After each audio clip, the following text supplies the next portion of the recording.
Hi everyone. So I'm going to talk to you about an alphabet board. I just printed this offline and then had it laminated so that it could be more durable and not get damaged so easily. An alphabet board is used as a written communication that someone who may not have the ability to type, or they don't have the ability to talk, or just anything that they want to be able to write but they're having a hard time doing, that they would be able to just point to the letters and the person who's reading it can see what they're trying to write. So they could ask questions through it because it has a little question mark. They could give numbers. So for instance, I could say M-Y, my, and then N-A-M-E,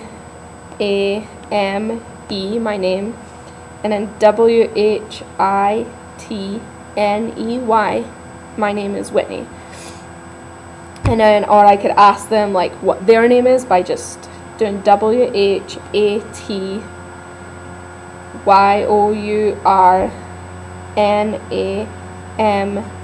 question mark, and then they would be able to answer me, or they could type it on the board, like they could say it on the board and I would be able to watch them and see what it is.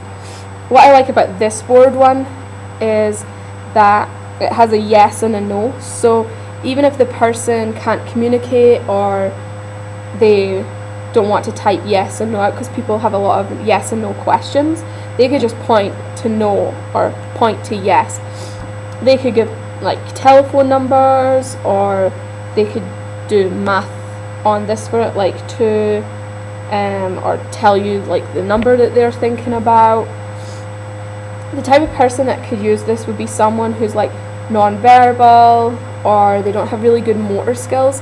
And one thing I've seen these boards used for, and this might be a bit hard, but someone who doesn't have good motor skills, you could have someone hold their arm kind of like supporting like this, and they could kind of direct them where they want to go on the board.